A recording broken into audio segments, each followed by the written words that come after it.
हाँ बोलिए बोलिए, रीता जी की बात खत्म हुई, बोलिए। 1947 में 10 लाख निर्दोष मारे गए, तब भारतीय जनता पार्टी का जन्म नहीं हुआ था, कांग्रेस का कुकर्म था। 1964 में पहले दंगे से लेकर 2016 तक दर्जनों दंगे हुए हैं जो कांग्रेस के कारण हुए। 3000 सिखों का नरसंहार हुआ। राजीव गांधी जी ने कहा, सुन लीजिए ना, अब सुन लीजिए, अब बीच में बोल रही हैं आप, अब देखिए बीच में बोल रही हैं, शिष्टाचार का मुझे ज्ञान दे रही थी, अब सुन लीजिए। 1984 के दंगे, आपके मुंह पर रक्त जो है दिखाई दे रहा है।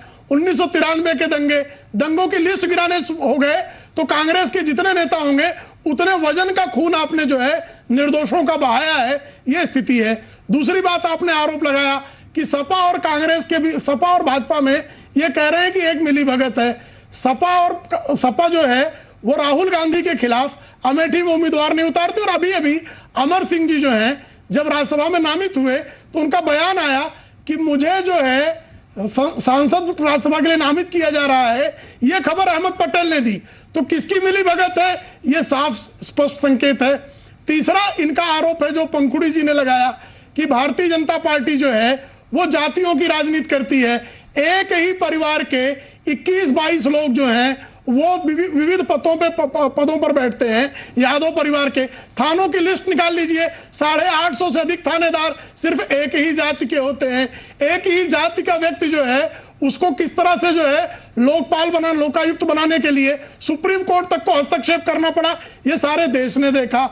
अब इनका बसपा के आदरणीय भदौरिया जी ने कहा कि जो है काला धन, अरे मायावती जी की पार्टी काला धन पर बात कर रही है, जो 3-3 करोड़ रुपए 2-2 करोड़ रुपए में टिकट बेचती है।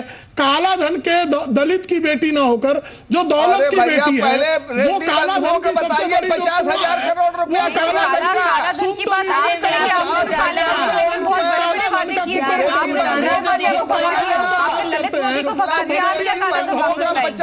चारों चिल्लाने लगे, अब देखिए चारों चिल्लाने लगे। अब गौरव जी शिष्टाचार कहा गया, अपनी बात बोलने का अभी भी बाकी देखिए कैसे काव शुरू हुआ। नहीं प्रेम शुक्ला जी, आपने 14 सौ बारिश कर दी तो अब झेलना तो पड़ेगा, सुनना तो पड़ेगा। बोलिए, ठीक है। प्रेम शुक्ला जी से एक बात पूछना चाहती हूँ। इन सब ने की थी, अभी तो मैंने सारे मुद्दों पर जल्दी अपनी बात कंप्लीट करें। अभी बात कंप्लीट दिल्ली के अंदर अब ये बोला आपको टाइम मिला, जिस तरह से आप सुन लीजिए मुंह की खानी पड़ी उसी तरह से दिल्ली में आप 7 सीट जीते थे, हाथी ने अंडा दिया, सीट लतीफा चलाते बाद हाथी ने अंडा दिया तो लतीफा चलाता ना, पड़ेगी। अभी हाथी को आप ये कहिएगा कि हमारे जो कैंडिडेट हैं उनको गवर्नर ही बना दीजिए। अब उत्तर प्रदेश के चुनाव में दलित भी हाथी पर डंडा मारने वाले हैं। खैर बात हो ही गई है, अगर हाथी पर डंडा मारने के लिए तैयार है, चिंता मत करिए। उत्तर प्रदेश का लतीफा तो हाथी ने अंडा दिया, अभी डंडा मारेगी बना के भेजने लगेंगे। डंडा प्रेम शुक्ला जी, अमित शाह को इलाहाबाद छोड़कर क्यों भागना पड़ा? रैली में लोग नहीं पहुंचे, डंडा किसको मार रही है जनता? अमित शाह जी को रुकना था इलाहाबाद, वहां नाराज होकर उन्हें छोड़ के जाना पड़ा क्योंकि वहां पे रैली में लोग नहीं जुट पाए। केंद्र में आपकी सरकार है, इतने बड़े बड़े दावे आप कर रहे हैं, आपके राष्ट्रीय अध्यक्ष वहां जाकर रैली में लोग नहीं आते।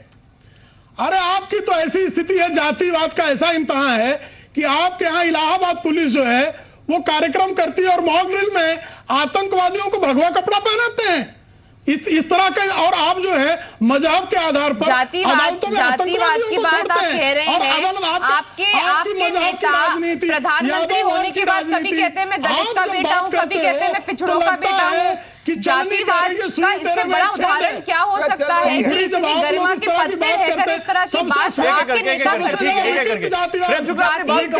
बात ही अगर कोई लाता है तो हमारे नेता क्या बात देनी है? हमारे नेता कभी कोई जाति बयान नहीं देते, सारे जाति बयान भाजपा की तरफ से आते हैं। कंप्लीट हो गई आपकी बात, प्रेम शुक्ला आपकी बात कंप्लीट हो गई।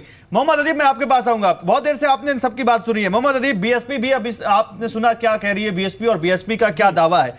मोहम्मद अदीब क्या लगता है आपको इन सब के बीच जनता का क्या एक्ट होगा? मोहम्मद अदीब देखिए, अगर मैं नहीं जानता कि 6 महीने के बाद क्या होगा, लेकिन एक आम आदमी की राय यह है कि उत्तर प्रदेश में पहले और दूसरे नंबर की लड़ाई एसपी और बीएसपी में है, और तीसरे और चौथे नंबर की लड़ाई कांग्रेस और बीजेपी की है।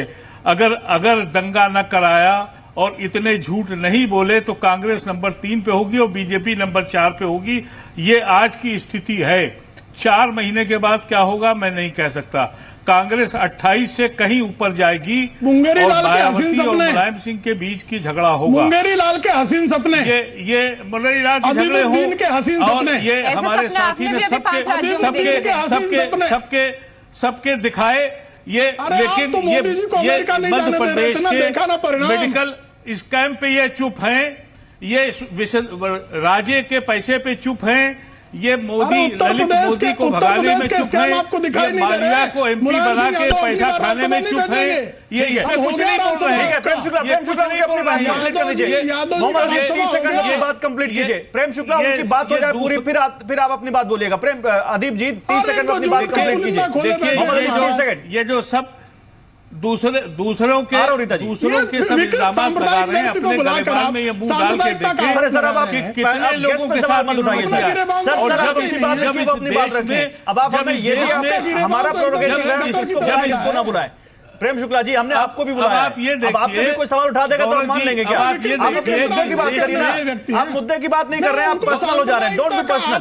Prem Shukla, don't be personal होने की पर्सनल। तो बीजेपी की पुरानी आदत है। प्रधानमंत्री जी पर्सनल बताते हैं तो शुक्ला जी का तो बनता ही है। सांप्रदायिक ठीक है, सवाल आप पे उठाएगा तो मैं उसको भी बोलूंगा और आप दूसरे सर्टिफिकेट ये देंगे।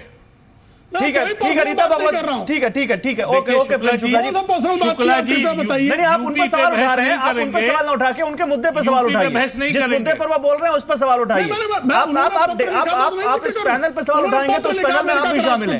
चीटें आपके दामन पे भी चली जाएंगी। इसलिए प्रेम शुक्ला, मेरी हम्बल रिक्वेस्ट है आपसे। प्रेम शुक्ला, मेरी एक रिक्वेस्ट है आपसे। आप हमारे अतिथि हैं और आपसे एक रिक्वेस्ट है कि आप अपने मुद्दे की बात रखिए। आपको टाइम मिल रहा है, ठीक है? आप अपने मुद्दे की बात रखिए, उनके मुद्दे पर आपका जो रिजर्वेशन है वो कहिए। नहीं, आप एक आदमी को झूठ बोलने का आपको भी बोलने का मौका दे रहे हैं, के लिए भी मौका नहीं दे रहे। चलिए ठीक है, हम दूसरी तरफ डाइवर्ट हो रहे हैं। सर सबका सम्मान है, आपका भी सम्मान है, उनका भी सम्मान है। समय खत्म हो चुका है, समय खत्म हो चुका है। रीता बहुगुणा जोशी जी, मैं एक फाइनल कमेंट आपसे लूंगा, जवाब दे दूं। जल्दी कंप्लीट कीजिए सर, 10 सेकंड में। बीजेपी में और मुलायम सिंह में जो फिक्स्ड मैच है उत्तर प्रदेश की जनता देख रही है और इन लोगों को करारा जवाब मिलेगा, दोनों पार्टियों को, बीजेपी को भी और समाजवादी पार्टी को। चलिए, समय ये भी एक आरोप है बड़ा। रीता बहुगुणा जोशी जी, समय खत्म हो चुका है। बिल्कुल, मैं फाइनल कमेंट आपसे लेने के लिए आ रहा हूं। ये सारे आरोपों के बीच आपको क्या लगता है यूपी में क्या होने वाला है? फाइनल कमेंट आपसे। 4 कोणीय चुनाव होगा, कांग्रेस की तैयारी अच्छी है। चलिए, आपने एक लाइन में बोल दिया 4 कोणीय चुनाव होगा और कांग्रेस की तैयारी अच्छी है। आश्चर्यजनक परिणाम। बहुत शुक्रिया रीता जी, समय खत्म हो चुका है। बहुत शुक्रिया आप सभी का। तो सभी के अपने अपने दावे हैं और सब अपनी सरकार बनाने के दावे कर रहे हैं, लेकिन ये जनता है जिसको डिसाइड करना है और देखते हैं जनता क्या डिसाइड करती है। हमने इससे पहले भी देखा, जनता ने बहुत चौंकाने वाले परिणाम दिए हैं। इस बार चौंकाती है जनता नहीं, ये भी दिख जाएगा कुछ महीनों बाद। लेकिन एक बात तय है कि सबके अपने गेम प्लान है, सब अपने हिसाब से गोटियां सेट कर रहे हैं और कास्टिसिज्म, पॉलिटिकल इक्वेशन सब इसमें शामिल हैं और देखते हैं कि किसका गेम प्लान सटीक बैठता है। आपको जी बिजनेस पूरे आंकड़ों के साथ, फैक्ट के साथ ये भी रिपोर्ट करेगा। फिलहाल हमारे खास डिबेट में बस इतना ही, खास कार्यक्रम में बस इतना ही। आप देखते रहिए जी बिजनेस।